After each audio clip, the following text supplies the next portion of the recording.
Hey guys, this is Parvez and you are watching English Guidelines. তোমরা যদি class 10, 11 বা 12 এর স্টুডেন্ট হও তাহলে এই চ্যানেলটি শুধুমাত্র তোমাদের জন্য। কারণ এখানে আমি তোমাদের ইংলিশের প্রত্যেকটা লেসন বাংলায় বিস্তারিতভাবে ব্যাখ্যা করে শোনাবো।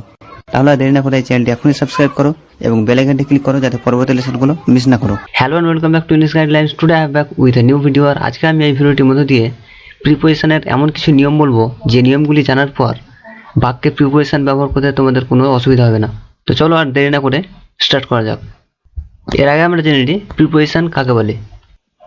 A preposition is a word that is used before a noun or a pronoun to show relation with other parts of speech.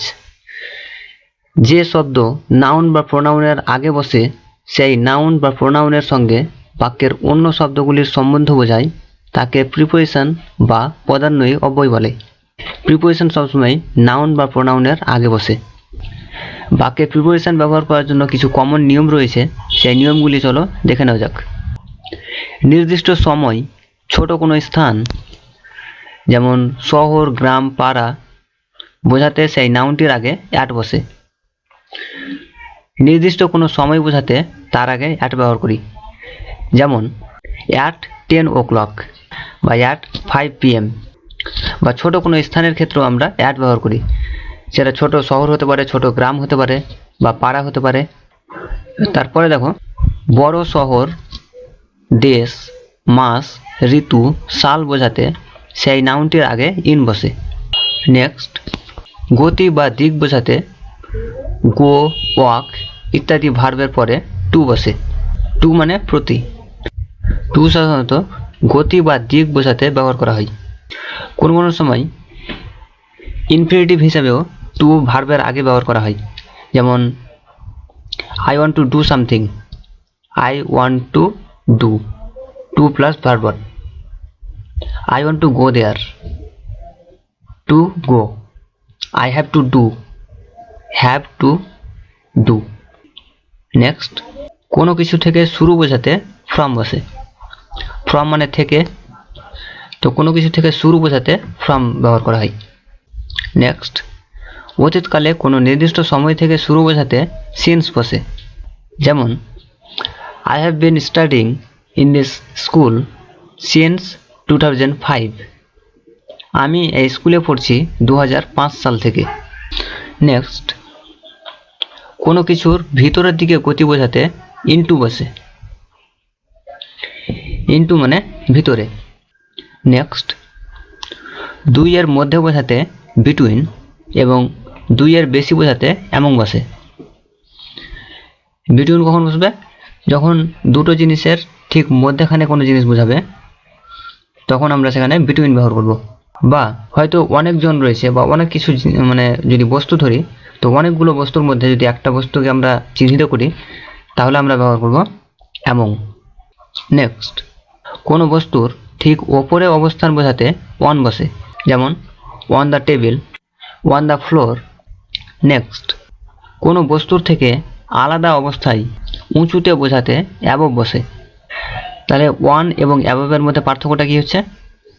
One, যদি কোনো বস্তু ঠিক ওপরে স্পর্শ করে অবস্থান করে তাহলে সেখানে আমরা ওয়ান ব্যবহার করব। আর যদি কোনো বস্তু আলাদা অবস্থায় ওপরে রয়েছে এরকম বোঝাতে অ্যাবভ ব্যবহার করব, যেমন the fan is above my head. ফ্যানটি আমার মাথার ওপরে রয়েছে, তাহলে আমার মাথায় কিন্তু স্পর্শ করে নেই। নেক্সট, কারোর সঙ্গে বা কোনো জিনিসের দ্বারা বোঝাতে উইথ বসে। কারোর সঙ্গে যদি বলি আমি আমার ভাইয়ের সাথে বাজার গিয়েছিলাম, I went to market with my brother. বা কোনো জিনিসের দ্বারা বোঝাতে আমরা উইথ ব্যবহার করি, যেমন I cut Apple with a knife. আমি একটি ছুরি দিয়ে আপেল কাটি। নেক্সট, কোনো ব্যক্তির দ্বারা বা মাধ্যমে বা কোনো কিছুর নিকটে বোঝাতে বাই বসে। কোনো ব্যক্তির দ্বারা যদি বোঝাই তাহলে বাই হবে। কোনো কিছুর মাধ্যমে যদি হয় তাহলে আমরা বাই ব্যবহার করব। কোনো কিছুর নিকটে বোঝাতেও আমরা বাই ব্যবহার করি। অনেকে উইথ এবং বাই এই দুটো নিয়ে কনফিউজ হয়ে যায়।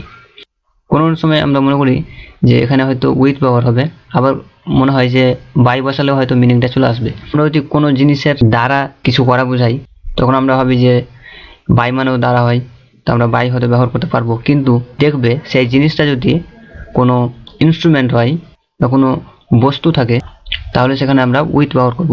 যেমন with knife, with break, with pen, এরকম কিছু। আর যদি কোনো এজেন্ট বা ডুয়ার দিয়ে কোনো কাজ করা হয় তাহলে আমরা সেখানে বাই ব্যবহার করি। We are taught by the teacher. আবার কোনো কোনো সময় আমরা ভার্বের আগেও বাই ব্যবহার করি। যেমন we learn English by watching YouTube videos. চলো নেক্সট, কারণ বোঝাতে ফর এবং অফ বসে। যেমন আমি এই ভিডিওটি একমাত্র তোমাদের জন্য বানিয়েছি। I have made this video only for you. আর আমরা যদি কারণ বোঝাতে অফ ব্যবহার করি তাহলে বাক্য এরকম হবে, he was died of cholera. সে কলেরা রোগে আক্রান্ত হয়ে মারা গেছে। নেক্সট, কোনো কিছুর নিচে অবস্থান বোঝাতে আন্ডার বসে। আন্ডার মানে নিচে, তো এটা ব্যবহার করতে কোনো অসুবিধা হবে না। চলো নিয়মটি আরেকবার আমরা রিভাইজ করে নিই। নির্দিষ্ট সময়, ছোট কোনো স্থান, শহর, গ্রাম, পাড়া ইত্যাদি বোঝাতে নাউনটির আগে অ্যাট বসে। বড় শহর, দেশ, মাস, ঋতু, সাল বোঝাতে সেই নাউনটির আগে ইন বসে। গতি বা দিক বোঝাতে গো, ওয়াক ইত্যাদি ভার্বের পরে টু বসে। কোনো কিছু থেকে শুরু বোঝাতে ফ্রম বসে। অতীতকালে কোনো নির্দিষ্ট সময় থেকে শুরু বোঝাতে সিন্স বসে। কোনো কিছুর ভিতরের দিকে গতি বোঝাতে ইনটু বসে। দুইয়ের মধ্যে বোঝাতে বিটুইন এবং দুইয়ের বেশি বোঝাতে অ্যামং বসে।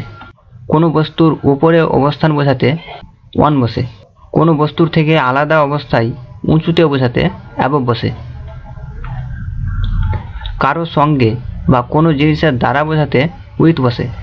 কোনো ব্যক্তির দ্বারা বা মাধ্যমে বা কোনো কিছুর নিকটে বোঝাতে বাই বসে। কারণ বোঝাতে ফর এবং অফ বসে। কোনো কিছুর নিচে অবস্থান বোঝাতে আন্ডার বসে। তো চলো এবার আমরা ডেস্ক ওয়ার্কগুলো সলভ করে দেখি। Fill in the blanks with suitable prepositions. উপযুক্ত প্রিপোজিশন বসিয়ে শূন্যস্থান পূরণ করো। Number A, we are dash the classroom now. আমরা এখন ক্লাসরুমে। কী হবে তাহলে এখানে? ইন। ইন মানে মধ্যে। We are in the classroom now. আমরা এখন ক্লাসরুমের মধ্যে। B, the old man died dash hunger. বৃদ্ধ লোকটি ক্ষুধায় মারা গেল। তাহলে এখানে কি হবে? ইন। ইন হাঙ্গার মানে ক্ষুধায়। The old man died in hunger. বৃদ্ধ লোকটি ক্ষুধায় মারা গেলেন। See, we walk dash the field every day. এখানে আমরা দুই রকমভাবে বাক্যটা করতে পারি। যদি এখানে আমরা টু ব্যবহার করি তবুও একটা মিনিং আসবে, যদি এখানে আমরা ইন ব্যবহার করি তবুও একটা মিনিং হবে। প্রথমে আমরা টু দিয়ে করে দেখি। We walk to the field every day. আমরা মাঠের দিকে প্রতিদিন হাঁটি, এটা হতে পারে। এবার যদি আমরা এখানে ইন ব্যবহার করি, we walk in the field every day, তাহলে এর মিনিং হবে যে আমরা মাঠে প্রতিদিন হাঁটি। যা ইচ্ছা সেটা ব্যবহার করতে পারো। D, they will write the letter dash a pen. তারা কলম দিয়ে লিখবে। কোনো বস্তুর দ্বারা যদি কিছু করা বোঝায় তাহলে সেখানে আমরা উইথ ব্যবহার করি, তাহলে এখানে হবে with a pen. The, boys are entering dash the field. তো সেখানে আমরা পড়লাম কোনো কিছুর ভিতরে প্রবেশ করা যদি বোঝায় তাহলে সেখানে আমরা ইনটু ব্যবহার করব। The boys are entering into the field. ছেলেরা মাঠের মধ্যে প্রবেশ করছে। আর যদি আমরা এরকম বলি ছেলেরা হয় মাঠে, তাহলে এরকম হবে the boys are in the field. তখন আমরা সেখানে ইন ব্যবহার করব। যতক্ষণ তারা প্রবেশ করবে ততক্ষণ আমরা সেখানে ইনটু ব্যবহার করতে পারবো। F, the monkey are sitting dash the branches of the tree. বাঁদরেরা গাছের ডালের ওপরে বসবে, আশা করি নিচে তো বসবে না। এখানে হবে ওয়ান, বাঁদরেরা গাছের ডালের উপরে বসে আছে। G, are tired man takes rest.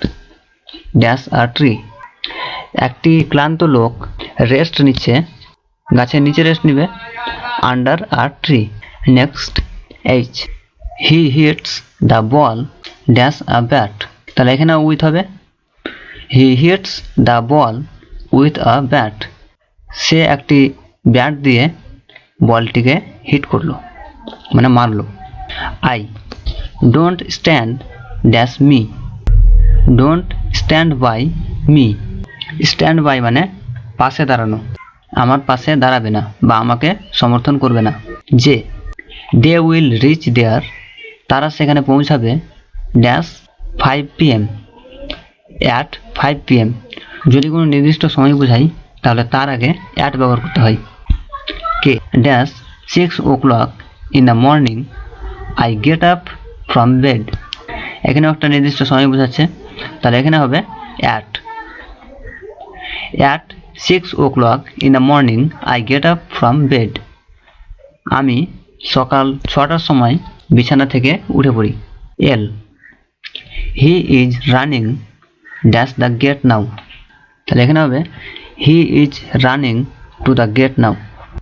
সে গেটের দিকে দৌড়াচ্ছে, এখানে একটা দিক বোঝাচ্ছে। M, the Durga Puja festival begins in atom.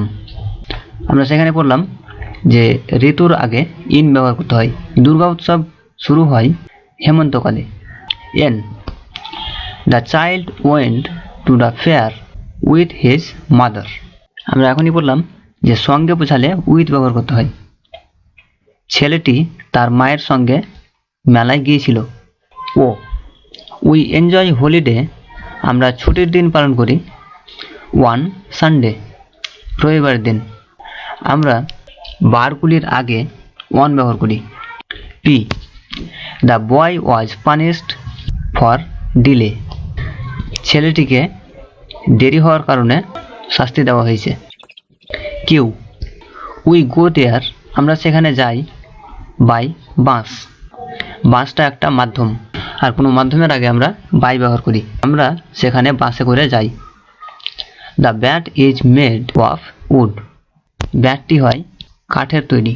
S, we are given food by our teacher, our teacher.